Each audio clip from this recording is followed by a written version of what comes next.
21वीं सदी भारत और भाजपा की है। सुधांशु त्रिवेदी। भाजपा जिला अध्यक्ष राकेश जैन के नेतृत्व में 51 किलो पुष्पहार से हुआ भव्य स्वागत। भाजपा के राष्ट्रीय प्रवक्ता सुधांशु त्रिवेदी ने विचार मंच संगम कार्यक्रम को किया संबोधित। कोटा।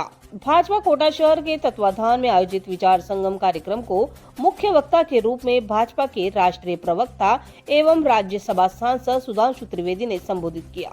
इस अवसर पर भाजपा जिला अध्यक्ष राकेश जैन ने साफा पहनाकर पार्टी की दुपट्टा और 51 किलो के पुष्पहार से स्वागत किया। रेड क्रॉस सोसाइटी के प्रदेश अध्यक्ष राजेश कृष्ण बिरला, विधायक संदीप शर्मा, प्रदेश मंत्री अनसुईया गोस्वामी, पूर्व महापौर महेश विजय आदि सम्मिलित रहे।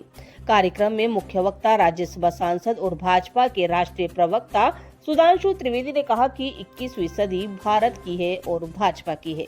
हम कर्तव्य निष्ठा के पथ पर चलते हुए इसे संवारते रहेंगे। उन्होंने कहा, भारत का समय आ गया है। भारत एक नया स्वरूप लेने जा रहा है। इसी क्रम में उन्होंने कहा, भारत माँ अंगड़ाई लेती सुस्त चेतना जाग रही है। ऋषि मुनियों की देवधरा से अपना रूप संवार रही है। उन्होंने देश संदेश देते हुए कहा कि हमें गौरवशाली इतिहास से प्रेरणा लेकर भविष्य को संवारना है। स्वर्णिम भविष्य हमारी प्रतीक्षा कर रहा है। हमें अपना कर्तव्य निष्ठा के साथ और ईमानदारी के साथ पूरा करना है। गौरवशाली राष्ट्र निर्माण की दिशा में हमें कदम आगे बढ़ाने हैं। त्रिवेदी ने भारतीय समाज को बांटने वाली राजनीति पर कटाक्ष करते हुए कहा, कुंभ में पानी बहुत बहा, टुकड़े टुकड़े बांटने वाले गंगा जमुना सरस्वती के संगम में गए। देश में 66 करोड़ लोगों ने बिना किसी भेदभाव के महाकुंभ में स्नान किया। यह संख्या मतदान करने वालों से भी 2 करोड़ अधिक रही।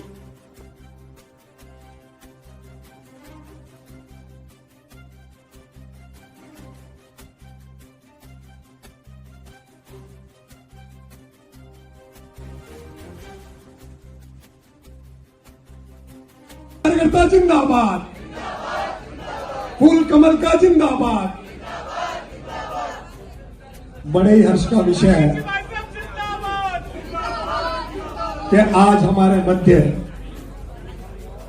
इस कोटा की धरती पर जिन पर सरस्वती का विशेष आशीर्वाद है और जिनकी जीवा पर सरस्वती विराजमान रहती है, ऐसे सम्मान्य राज्यसभा के सांसद और भारतीय जनता पार्टी के राष्ट्रीय प्रवक्ता सुधांशु त्रिवेदी कोटा की चंबल की पावन धरती पर मैं अपनी तरफ से और आप सभी की तरफ से और जो भारतीय जनता पार्टी के कार्यकर्ता किसी न किसी कारण से यहां आपके स्वागत में उपस्थित नहीं हो पाए, उन सभी की तरफ से आपके चरणों में नमन करते हुए मां चंबल की इस धरा पर स्वागत करता हूं, अभिनंदन करता हूं। हमारे प्रभावी नहीं हो सकता जब तक कि हर गरीब के हाथ में, समाज के अंतिम सीढ़ी पर खड़े हुए व्यक्ति के हाथ में शक्ति नहीं। तो प्रधानमंत्री जी ने 15 अगस्त 2014 को क्या कहा था, जन धन योजना, यानी हर व्यक्ति के हाथ में, गरीब के हाथ में खाता होगा। और उस समय जिन लोगों को पता हो तो बैंक के जो अधिकारी लोग कहते थे कि 1-1.5 करोड़ से ज्यादा लोगों का एक साल में हम खाता नहीं खुलवा सकते, तो वित्त मंत्रालय के अधिकारियों का कहना था 2-2.5 करोड़ से ज्यादा का खाता नहीं खुलवा सकते। मोदी जी ने कहा नथिंग डूइंग, 31 मार्च 2014 तक 10 करोड़ खाते चाहिए, और वो खाते बने। मगर महत्वपूर्ण बात क्या थी, कई आर्थिक विशेषज्ञों ने कहा कि साहब वो खाते बना तो रहे, सब पैसा कहां से आएगा। मोदी जी ने कहा कि तुम खाते खुलवाओ, मुझे पता है पैसा कहां से आएगा, मैं बताऊंगा।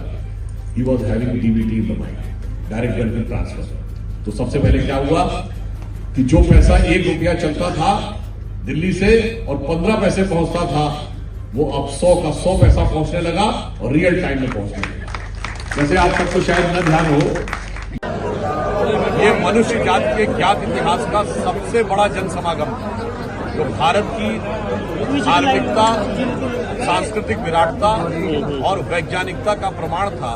परंतु अफसोस की बात है कि इंडी गठबंधन के तमाम नेताओं ने जिस प्रकार के अपमानजनक भत्ता योग शब्द कहे, चाहे कांग्रेस अध्यक्ष खड़गे जी ने ये कहा कि गंगा जल में डुबकी लगाने से क्या होगा, स्नान करने से, लालू प्रसाद यादव जी ने फालतू का बोला, तो ममता जी ने मृत्यु कुंभ बोला। मुझे लगता है कि देश की प्रबुद्ध जनता भली भांति यह समझती है कि इन सभी नेताओं के मन में जो भारतीय संस्कृति और हिंदू धर्म के प्रति धिक्कारत का भाव है। और ये मैं पुनः कहना चाहता हूं, ये सारी की सारी चीजें प्रेरित हैं एक बड़ी योजना के तहत, क्योंकि इन्हीं के गठबंधन सहयोगी दक्षिण भारत में एक कॉन्फ्रेंस कर चुके हैं इरेडिकेशन ऑफ सनातन धर्म, यानी हिंदू धर्म का समूल नाश। तो इनके सारे विचार उसी भाव से प्रेरित हैं, परंतु देश की जनता उसको भली भांति समझ रही है और देश की जनता उन्हें संदेश दे रही है। चाहे चुनावों का विषय हो, हरियाणा, महाराष्ट्र और दिल्ली का, और फिर सांस्कृतिक दृष्टि से कुंभ का विषय हो, देश की जनता का संदेश है कि जाति, प्रांत और वर्ग भेद के भ्रम को दूर भगाता है। सबके मन का भाव एक है, सबकी भारत माता है। अनेकता में ऐक्य मंत्र को जन जन फिर अपनाता है। देखो प्यारा देश हमारा आगे बढ़ता है। राहुल गांधी नहीं गए थे।